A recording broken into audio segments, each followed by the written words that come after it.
سلام أبرحقن كربام كنكم نبدأ راديو إيرانا أتكتاتلو كبرات سماعتي إزي وتر عربي بس عزيز فنو مدب أب جزينايو نلامي حد عدما لني عدمي كاشيوناس ولد رفائل غازيتينيا قطامي صحفي نلامي بزعباتا أبزي زحلفه مجمرتانا ورحي حدا مالتيو ازدحاتمت مصحف مسرز تسميت زملكت علال كنكايدينا كاشيوناس عدمي أخبير كادي يخبل أخبيركم أخبير كان تبرك أخبري دحن هراي أدمي أخبيرك بممزاخا مسجنك نبتا مسرت إذا سموخما مصحف كنأتوينا أجمع مرأة كما يمثل سلمتايو تحاسيبو تحاسبات مجمرتا بوتات كنجمر هراي أقدمه نزعد الزي سلذهب كاني شاي قبرهان نسكم لما بعبيو راديو إيرانا نقولهم تخطاتلتي أدلوتي مسكناي كقرب فوتو يقني لي كبرتي حابل لي كبدل مالتي بقت تانا بزحات كان نمتاو مصحفتي مسرت تبعيل انت صحيفن زلوا ناي قبسي بيت كريستيان زدالو كاريكلم ناي بيت مرسنبت يو سلما كاب قدمة مهرتي كساب عسد خلطة درجة خبلي نزمارو تمهارو استدالو ببعدميهم ببخفلهم استدالو مصحفتيو نزينا قوانقوا تقرنيا بوفرة أترجمنا تعري متصحف خمس قرب كوينو أبشدش تكفال تقليلنا يو مالتيو كوموز قبرنا له مخنيات المنطقة تي كاريكلن ناب تقرنيا مسئلة مسرع أنا يو مسناي تقرنيا تزارابي حبرة سب فلان حيوانات زملكة رئيستي زلنا أفلطو أزي درد كم مخانو استرعلن كم تناتهم لك معاريهم كنسوقوا هاي نخيل الناس لذين أبشدش تكفال ترنيفنا تسمو المنطقة يو جئز كأب سادس رابع خامس سادس وكأبتناي غريخ ألفابيتا كوبات رادما ألفابيتا غاما لابلنا أبشدش نقلنا يو كلام هاي مصحف كسبشة مصحف مالتيو نزيات مسلتي أبغاقصو وإنتاي نتو نايت مصحف سنزي يزمسل نمنتاي مع الله يحجي خوعل كابينا عدمي يمكن مهارولو أبيناي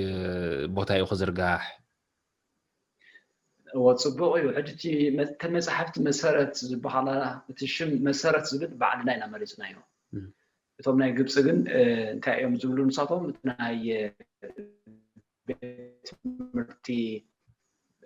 ممهاري بيت مسنبت إلو يمعدال يوم زبلو نصاتهم نحنا قمس حجي نحنا زبزلو خلو منتاي تي أوتوبي زبحالا بإيروبا حبرت أرثوذكس تواهدو بيتكريستيان إيرترا مالتي أو تبي بأهجرو تقال مالتي نسو بحبار كوينا زقبرنا يو أنا كم أوها هادي كوينا أما أكل سلزلو خطرا إمبر تعيو بيني زعيخو أيكونا سلزي نحنا زبزلو نتي أوتوبي نموقال مالتي تن مصحفتي مسارت كنبلان كلنا زي أتن مبقسي إن نتي مسارت أمنت مالتي نمن يملكت نزبل لما قنا حسان نزولو كاب شوعة عامت نزولو نزردا كصحف نزجمره حبخ لك نزجمره كابو كسابتي زلع عليه كساب عستة خلطة كبري درلو دعليو هاب كل جاب يونيفرسيتي أتون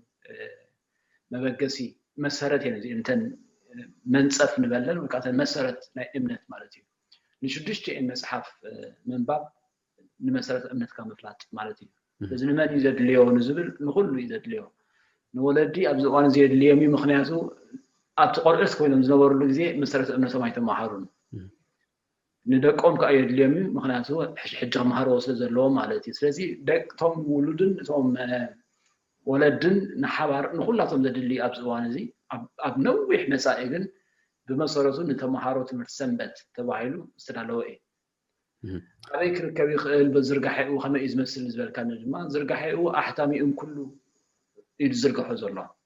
إذا أحتامي كله بزرقحي أبحث سير جزء عزيز تفلته صفوف فصار حزلو وكون سلسترخبه وتبيل ما نهم كله خمرصو وصينو مالتي بمرجعنا بما يتعسنان حجاب بزح بوتات درو أب كاب كله أب أمريكا زبصحهم على أب كندا زبصحهم على عزيزهم بقى تساسين زبصحهم مالتي على مالتنا أفريقيا تسلل له بس إحنا يقولنا لو جن كبصحهم تسفان قبر لنا مالتي لازم تازق قلت مجدي ما زرق حزر خدنا يا أم كل يعني را أحتامي كله أم احتامي يكون هم لما أم زرقه يسوي مزرقه كم ترداني إتهم قلعت كاب شوعة عمت نلعب زلوا ولو ولدي كم مهارو لزخلو مخانو كنت جالس عليه تنحكا ردو ديونتهم أنببتي نايتي مصحف كم زي مجلس زدليو أيقونندو حنسابا بيبون مزردهم ويدقاقي مزردهم ديو ندحرداني توسخ مجلس توسخ مبرهي دليوم كان تايم كقبر زلوهم أنت أدلالو كمان مثل كابد بسومون يو تلالي زلو نابنت حجي ورحي كلت لنا لكاتيت قداماي سومون نيرو مالت لحدفه سمد زمزلو سمد ما قال اي سومون مالتي اتقداماي سومون حنت مرتي ازلا حنت رأستي مالتي نساد ما نزوم قداموتم جمرتي فم اب الفا زلو وجز قداموتم شو عامت منهم زلناوي جمرتي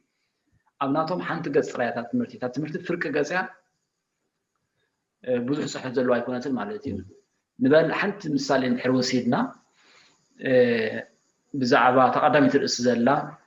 18 عامت حقوق ازغوبطت قويتنا يسوس كريستوس كم زحوايا نحر كوينا ساعتها تمرتي حد صاريا كندي عامت كم زحممت كم يجرهم زحوايا تا بقنطرا زلا دما سئليا تا سبيتس تسائل الله نص نع احبر ملكايا مالتي ابتحتي كل تحت لها كندي عامت حيمانيرا 18 عامت حوي أخذ له خميجة وحيوة حقوق حيزو زي نتنحطون نحرم اللي سمن صحفتي ترديهم على مالتي زي كم زي وسبسب زبالة أيقونن قليلي بفلا يتنقدم يتمسحف كاريت مسحف سالسي يتمسحف أزين قللتي ولا تتقرنيا نبعلو فخص زبالة ردو زخونة كبير زي كونه قرات مستخاله متن تمريتو مالتي كانوا وجدوا زي كأننا قرات نحرال له خوينو خا مبلهن هبولو مالتي نابنت اي مصحف قدس قال الفي زبل تقب الفي مالت 10,000 مالتي إلنا شو نتنكمو أو نقرو مالت بخمسة أقباب يقريب زلو زي سلكي نصور حد سيرات صححفا جيرنا إنا أغريب نازلنا مستخاله متن ردو نخلو مالتي ስለዚህ ክሳብ ሕጂ ኣይበፅሕና ኣሎ ከቢድና ገለ ዝብል ኣይበፅሕና ኣሎ ግን ገና ሕጂ ሓደ ወርሒ ጥራይ ስለ ዝገበረ ተስፋና ግን ንሱ ቀልል ዝበለ ንጹር ዝኾነ ኮይኑ ቀሪቡ ኮይኑ ናብ ብደረጃ ውልቀ ሰባት ምስ ገዝኡ ክትቀምሉ ጥራይ ድዩ እቲ ዕላማኹም ዋላስ ኣብ ዝተፈላለዩ ሃገራት ዘለዋ ቤተክርስትያናት እውን ነቲ መፅሓፍ ገዚአን ንክምህራሉ ኣለኩም ድሌትን መደባትን ኣብነት ኣከባቢኹም እንድሕር ከምኡ ትገብሩ ኮይንኩም ከመይ እቲ ንጥፈታት ወይ ከዓ ኣብ ካልእ እውን እንድሕር ዳኹም ክገብሩ ዝደልዩ ኮይኖም እንታይ እቲ ክኽተልዎ ዘለዎም ነገር ብመሰረቱ እዚ መፅሓፍ እዚ ንምንታይ ኣድልዩ እንድሕር ተባሂሉ ሲ ኣብ ቤተክርስትያን ወይ ከዓ ሕብረተሰብ ኣብ ኦርቶዶክስ ቤተክርስትያን ዘሎ ስሩዕ ዝኾነ ናይ ትምህርቲ ማኣዲ ኣይፀንሖን تقدم زنبرة مثل نقش زبال أزيو تنتاوي زخونة تي زخطروا عقبابون جئز كوينو انتاي مهركارلو زي فلت نينا علمي زي فلي حبشة طايت كي قلت مهار صلوت مهار انتاي صلوت ما يصوت أنا حاب جئز يحط مهارو سجمات صنيح مالتي سلزي مبزحته أرتلوس كوين زعابيس مسألة أمنتو كم تزقط بقى أي فلتني وزي رؤيو مالتي نيا بوتاتي لا يصنح بس فوتو ነገር ይብሉ እነዚህን መምላስ ይት መጽሐፍቲ ተዳልዩ ስለዚህ ብደረጃ ቤተክርስቲያን ይኹን ብደረጃ ውልቀሰብ ይኹን ብደረጃ ማሕበረሰብ ይኹን ኩሉ ክውንኖ ክሕዞ ዘለዎ ዝብል ሓሳብ ይዘለና ብፍላይ ከዓ ኣብ ስደት ንዘለና ተዛረብቲ ትግርኛ እዚ ውሉድ ሓደ ካብቲ መንነቱ ክዕቅበሉ ዝኽእል መገዲ እዚ እቲ ፍልጠት እቲ ቋንቋ ክእለት እዩ እዚ ኣብ መንጎ ውላድን ውሉድን ሓበራዊ ነገር ክህሉ ዝኽእል እታ ቋንቋ ስለ ዝኾነት ኣብ እስራኤል ዘለዉ ይኹኑ ኣብ ሸወደን ዘለዉ ይኹኑ ኣብ ኣሜሪካ ዘለዉ ይኹኑ ናይ ሓባር እታ ትግርኛ ተራኽቦም ኣብ እስራኤል ተወልዱ ዝዓበየ ምናልባት እስራኤል ዝዛረብ ዕብራይስጥ ዝዛረብ ይኸውን ኣብ ሸወደን ከዓ ሸወደን ዝዛረብ ይኸውን ኣብ ኣሜሪካ እውን እንግሊሽ ዝዛረብ ይኸውን እንድሕር ኣብቲ ማሕበረሰብ ተጠርኒፎም ዓብዮም ግን ንኹላቶም ብትግርኛ እዮም ክመሃሩ ፅባሕን ጓዓዶም ክኣትዉ ከለዉ ይኹኑ ወይ እውን ክራኸቡ ይኹኑ ከም ኤርትራውያን ናይ ኤርትራዊ መራኸቢ ኣብ ዝህሉ ግዜ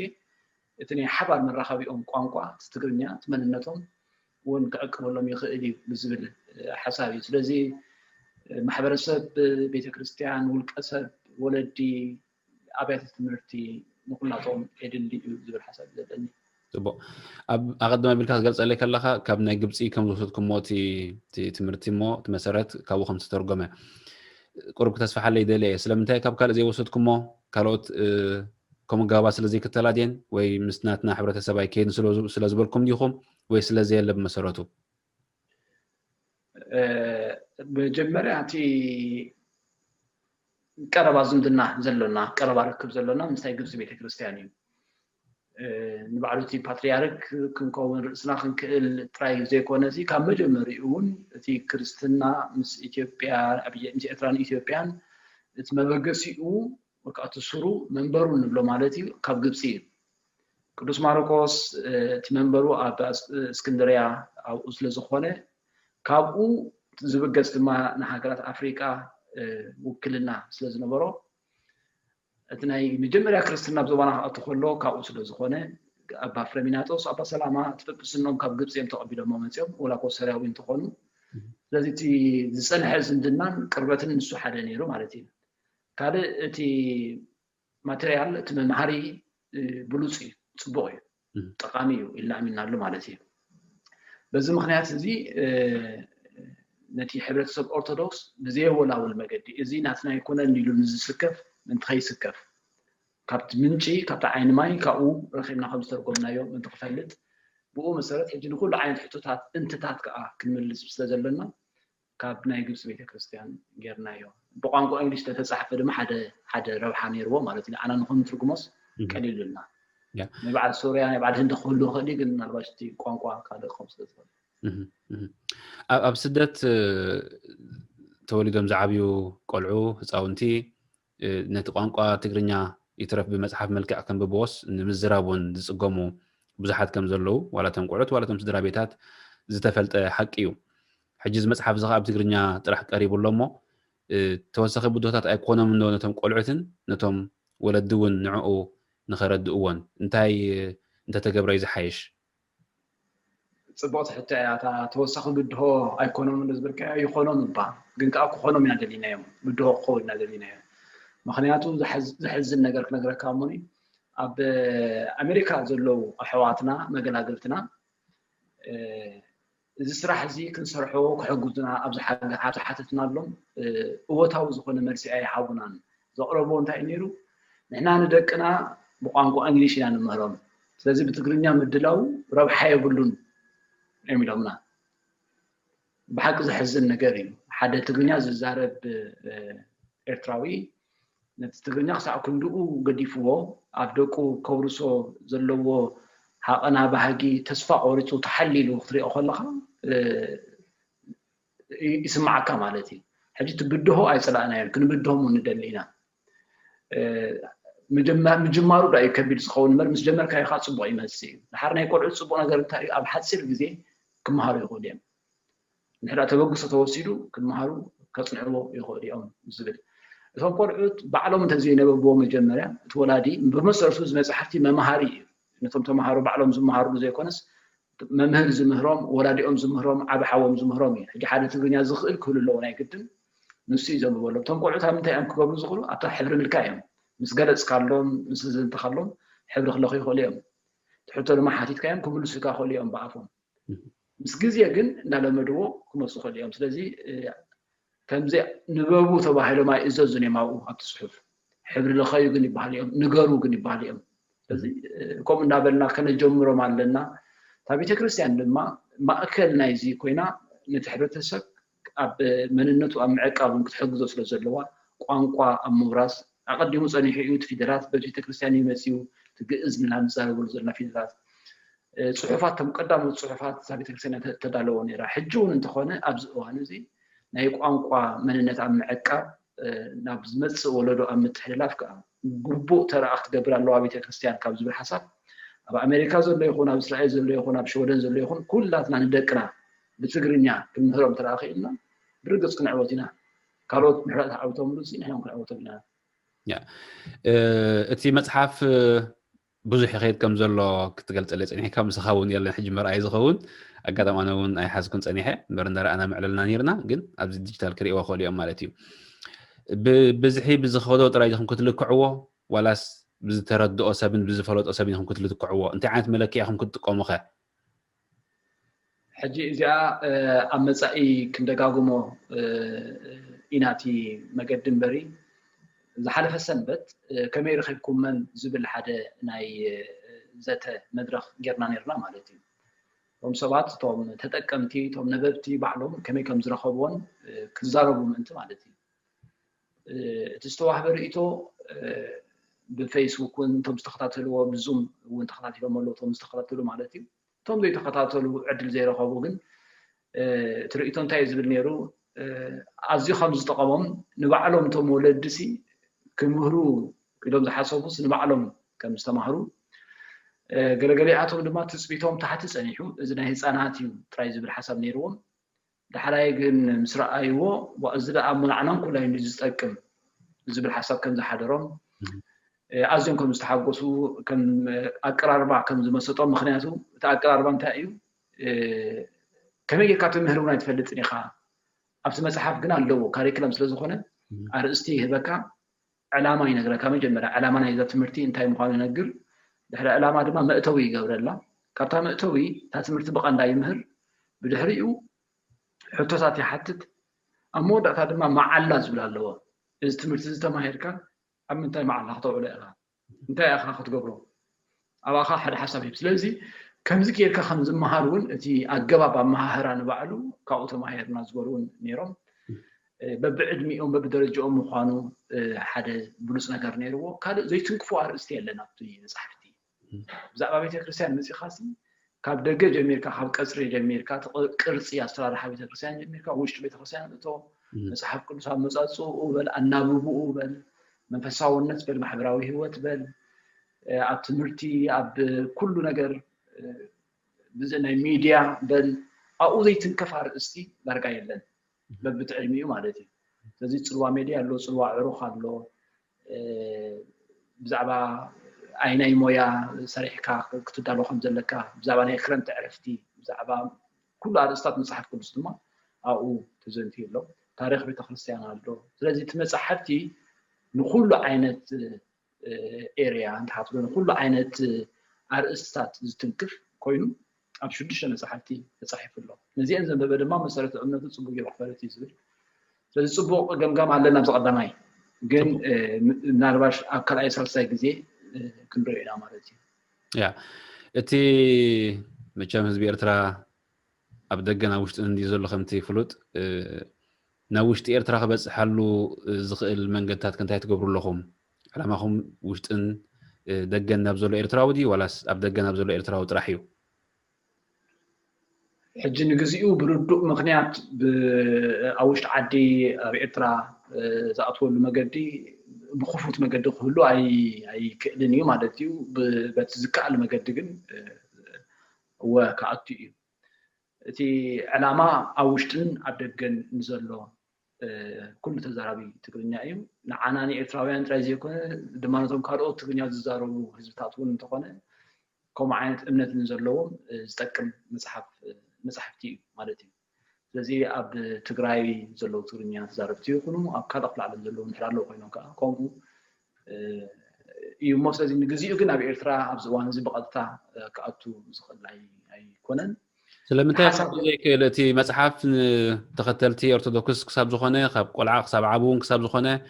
ስለምንታይ ከኣቱ ዘይክእል ኣብዚ ናይ እቲ ዘሎ ፖሊሲ ናይቲ መንግስቲ ይመስለኒ ዝኾነ መንፈሳዊ ጽሑፍ ካብ ደገ ናብ ውሽጢ ዓዲ ከኣቱ ኣይ ፍቁድ ኣይኮነን ቀሊል ኣይኮነን ዝኾነ ናይ ኦርቶዶክስ ጥራይ ኮይኑ ዘይኮነሲ ዝኾነ ካልእ መጽሓፍቲ መንፈሳዊ ዘበለ ኣይ ተባባዕኒ ነቲ ውሽጢ ዓዲ ከኣቱ ምስ ዝብልዎ ምስ ዘለዎ መርገፂ ማለት እዩ ተዝፍቀደ ሃይማኖታት ኢሎም ዝሓስብዎን እንተ ናብ ውሽጢ ዓዲ ዘለዋ ተምሶም ዝቆፃፀርዎን ማለት እዩ ስለዚ እስከም ዓይነት ድርቱነት መጽሓፍቲ እውን ናይ ሃይማኖት ብምዃነን ናይ ሃይማኖት መጽሓፍቲ ካብ ደገ ናብ ውሽጢ ኤርትራ ከኣቱ ኣይ ፍቁድ ስለዘይኮነ ማለት እዩ ብኸምኡ ከኣትዋ ኣይ ከላኒ ብዘይ ከዘን መጽሓፍቲ ካልእ ንመምሃሪ ዝኸውን ዝሓዝኩሞ መደብ ኣሎ ድዩ ኣብ መጻኢ ዋላስ ንሰን ጥራየን ዘለዋ ዝሓዝኩመን ካልእ እንታይ ዓይነት ኣገባብ ኢኹም ክትጥቀሙ እንድሕር ኣሎ ኮይኑ ካልእ መጽሓፍቲ ተመሳሳሊ ድዩ ዋላስ ኣሎ ካልእ ዝሓሰብኩሞ ጭቡጥ ዝሓዝናዮ ነገር ኣሎ ኣይብልኒ ሕጂ ኣብዛ እዋን እዚኣ ማለት እዩ ግን ንሕር መሰረት ኢልና ተዛሪብና መሰረት ንሕጂ ኣሜሪካስ ኣብ መሰረት ደዋይ ትብልን ኢኻ ብርግጽቲ ህንፃ ክህነፅ ስለ ዘለዎ ሙሉእ ክኸውን ስለ ዘለዎ ማለት እዩ እቲ ዕዮ ድማ ኣዝዩ ሰፊሕ ኣዝዩ ሰፊሕ ምክንያቱ ካብ መጀመርያ ካብ መሰረት ኢና ንጅምር ዘለና ብዙሕ ዕዮ ይፅበየና ዘሎ ገለገሊኦም ሕጂ ነዚ ሳብ ክንዲ ብመጽሓፍ ትገብሮ ብኣፕ ትገብሮ ማስ መቐለለሉ ነቲ ሰብ ሎሚ ሰባ ብሞባይሉ ናብ ዘመናዊ መሳርሕታት ስለ ዝውዕልሲ ናብኡ መጾም ሞ ብፍላይ ከዓ እዚ በብሰሙን በብወርሒ ስለተሰርዐ ኣብቲ ሞባይሉ ባዕሉ እንዳሓበረ ባዕሉ እንዳመፀ ሎሚ እዚኣ ትንበብ እንዳበለ ምኾነ ነይሩ ዝብል ሓሳብ ኣሎ ስለዚ ናብ ቆፅና ክንዓቢና ማለት እዩ እሞ ናብኡ እንድሕር ዓቢኹም ዳኣኒ ዕንቅፋት ኣይከውን እንዶ እቲ ሰብ ኣብ ሞባይሉ ብዙሓት ትሕዝቶታት ኣለዎ ኣብ ኮምፒተር እውን ከምኡ ነቲ መሰረት ዝብል መጽሓፍ ንኸንብብ ኣብ ዝኸፈተሉ ግዜ ብዝተፈላለዩ ምልክታታት ብዝተፈላለዩ ኖቲፊኬሽን ኣቓልቡ ተሰሪቑ ካብቲ መጽሓፍ ኣይወፅእ እንዶ ስለምንታይ ብመጽሓፍ መልክዕ ዘይቅጽል እሞ ሰብ ከዓ ግዜ ሂቡ ሚዛን ሂቡ መጽሓፍ ሒዙ ኮፍ ኢሉ ከንብቦ ንምንታይ ድርኽዎን ስለምንታይ ናብ ኣፕ ወይ ከዓ ናብ ዌብሳይታት እቲኹም ተሸማዊ ምስተኻልእ ትሕዝቶታት ናይቲ ኢንተርኔት ክትገብርዎ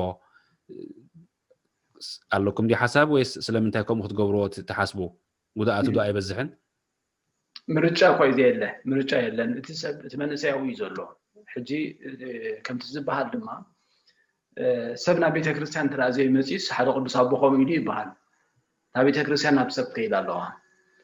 ስለዚ ንሕር ዳኣሳቶም ናብ ክመፁ ዘይክኢሎም ንሕር ኣብ ሞባይሎም ውዕሉ ኣለዉ ኮይኖም ንሕር እሱ ማሪኽዎም ኣሎ ኮይኑሲ ንሕና ኢና ናብኡ ክንኣቱ ዘለና ማለት እዩ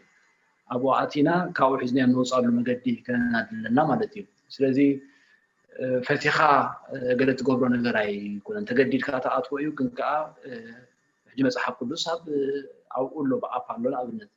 እዚ ኩሉ መዛሙሩን ገለ ዝፍኖ ዘሎ ብኡ እዩ ሕጂ መዝሙር ክትርኢ ኢልካ ተኣቱ ኣብ ዩትዩብ ድሕሪኡ ምልክታ ይመፅእ ማለት እዩ ስለዚ ናይቲ ዘሎ ሽግራት ኣካል ስለ ዝኾነ ነቲ ዘሎ ዝመፅእ መኪትካ ምሕላፍ ዳ እዩ እምበሪ ካብኡ ትሃድም ኣይትኽእልን ኢኻ ካብኡ ክንርሕቕ ኢና እንትበልና ድማ ነቲ ሰብ ኢና ክንከስሮ ኣና ከዓ ሰብ ምክሳር ኣዝዩ ዓብዪ ዝስማዕና ነገር እዩ ማለት እዩ ፅቡቅ ናይ መጨረሻ ሓንቲ ሕቶ እያ ዘላትኒ ካብቲ መፅሓፍ ቁርቡፅ ዝበለት እያ እቲ ኣብ ደገ ዘሎ ኤርትራዊ ንመንፈሳዊ ጉዕዞኡ ዝመልከት ወይ ከዓ ነቲ ናይ ውሽጡ ሰናይ ናይ ምግባር ሰናይ ናይ ምሕሳብ ኣብ ሰናይ ናይ ምስታፍ ኣብ ሰናይ ነገር ግዜኻ ናይ ምጥፋእ ዝምልከት ኣካይዱ ከመይ ትግምግሞ ከም ቀሺ ኣብዚ ደገ እውን ነዊሕ ዓመት ስለ ዘለኻሲ ከመይ ኣሎ እቲ መንፈሱ እቲ ህዝቢ እቲ መንእሰይ ብክልተ ነገር ኢኻ ክትሪኦ ትኽእል ኮይኑ ዝስማዓኒ እቲ ሓደ ብመሰረቱ እቲ ካብ ዓድኻ ክትወፅእ ከለኻሲ ምውፃእ ማለት ወይ ምጥፋእ ማለት እንድዩ ትጠፍእ ኢኻ ስለዚ ካብ ኩሉ ኢኻ ትጠፍእ ካብቲ ባሕርኻ ትጠፍእ ካብ ገዛ ርእስኻ ትጠፍእ ካብ ወለድኻ ትጠፍእ ካብ ብዙሕ ነገር ትጠፍእ ማለት እዩ ሕጂ ኣብዚ ጠፊኡ ዘሎ ወይ ከዓ ካብ ዓዱ ወፂኡ ዘሎ ሕብረተሰብ ብፍላይ ኣብ መንእሰያት ክትሪኦ ከለኻ ብትግርኛ እንታይ ይበሃል ፍራስትሬትድ ዝኾነ ኣእምሮ ዘይቀሰነ ዘይረግአ ኣእምሮ ኢኻ ትሪእየሉ ሕጂ ርዱእ ምክንያት እዩ ምክንያቱ ኩሉ ዓይነት ፀቕጢ ኣብ ሓደ እዋን ዝመፆ ስለ ዝኾነ መንፈሳውነቱ ከመይ ያለው ቤተክርስቲያን ይኸይዶ ይከይድ መጽሐፍ ቅዱስን ብብዳይን ብብንገደል ካተሐጡ ሕቶውን አይኮነን በመሰረቱቲ ናይ ርግአት ነገር ኣብ ህይወቱ ስለዚህ የለ ማለት እዩ ንጉር ስሩዕ ዝኾነ ህይወት ክጅምር ስለዚህ ከዘይ ካለ ቢተዓደለ ማለት እዩ ስለዚህ እቲ ከመይ ትግምግሞን ዝብል መብዛሕትኡ ሕብረተሰብና ኣብ ከምኡ እዩ ዘሎ ኣብዚ ረግአ ኣብ ተናወፀ ናብራይ ዘሎ ስለዚህ ድማ እዩ ነፍሰ ቅትለት ዝፍፅም ብመስተ ዝኸይድ ብሓሽሽ ዝኸይድ ብዝሙት ገለ ዝገብር ዘይንቡር ነገራት ገለ ትርኢ ሰበይቱ ቀቲልዋ ኸይዱ ትሰምዕ ገለ ትሰምዕ ብዙሕ ክፉ ነገር ትሰምዕ እቲ ጠንቁ እቲ ዘይርጉእ ኣእምሮ ዘይቀሰነ ህይወት እዩ ስለዚ ንዕኡ ንምስራሕ ድማ ኢና ሕጂ በዓል መሰረት ንብሎ ወላ ተኻልእ ንብሎ ዘለና እንታይ እዩ ሰብ ናብቲ መሰረቱ ንዕራእቲ ተመሊሱ ርግእ ኢሉ ሲ ኣነ መን እየ እንታይ እዩ መበቆለይ ኣበይ መንነተይ ክብል ንሕራእ ጀሚሩ ሽዑኡ እቲ ርግኣት ምስ መፀ እዩ እቲ ቅሳነትን ገለካ ክመፅእ ዝኽእል እሞ መብዛሕትኡ ሕብረተሰብና ኣጋጣሚ ኣይኮነን ሕማቕ እዩ ዘሎ ፅቡቕ የለን ፅቡቕ ክንብል ንኽእል ኢና ግን ተስፋ ንገብር ኢድካ ስለ ዘይወሃብ ኣብ ስደት እግዚኣብሔር ከዓ ክረዲ እዩ ብፀሎት ወለዲ ብፀሎትና ብፀሎት ኩሉ ቅዱሳን ግን እትሰካ ክገብሮ ዝግብኦ ነገር ክገብር እግረ መንገደይ ኣጅኹም እግዚአብሔር ይረዲ እዩ ንስኹም ድማ ክትገብሮ ዝግብአኩም ነገር ገበሩ ተሓጋጊዝካ ተደጋጊፍካ ፀገም ይስገር እዩ ክብል ደሊ ማለት እዩ ፅቡቕ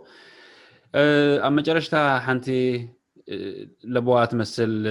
መልእኽቲ ክትሕልፍ ዕድል ክበካ ብፍላይ ድማ ውሽጢ ኤርትራ ንዘሎ ኦልሞስት ዓመት ኮይኑሎ ኣብ ውሽጢ ናይ ምውሻብ ከም ዘሎን ትምህርቲ እውን ዕፁብ ምዃኑን ኩሉ ንጥፈታት ኩሉ እቲ ንቡር ዝኾነ ህይወት እውን ካብ ዝቋረፅ ዳርጋ ዓመት ኮይኑሎ ቀሺ እውን እንዲና ዓዲምና ዘለና ምስኡ ብምትእስሳር ዘለካ መልእኽቲ እወ ብሓቂ ብፍላይ ብማዕዶ ኮንካ ክትሰምዖ ከምዚ ሕጂ ንሕና ዘለናዮ እቲ መነባብሮ ወለድና ኣሕዋትና ደቅና ኩሎም ቶም ኣብ ኤርትራ ዘለዉ ብፆትና ወገናትና ማለት እዩ ካብ ራስ ቄሳር ክሳብ ራስ ዱሜራ ብምልእታት ኤርትራ ኩሉ ህዝብና ማለት እዩ ትሽዓቲኡ ብሄራት ኩሉ ዓይነት ሃይማኖት ዘይብሉ ኩሉ ኣብ ኤርትራ ዝነብር ኤርትራዊ ብሙሉእ ማለት እዩ ካብ ዓቢ ክሳብ ንእሽተይ በቲ ወሪዱ ዘሎ ባህርያዊ ነገራት ከምኡ ድማ ሰብ ሰርሖ ፀገማት ተሓዋዊሱ እኹል ሽግር ነይርና እዩ ቅድሚኡ ሕጂ ግን ነቲ እኹል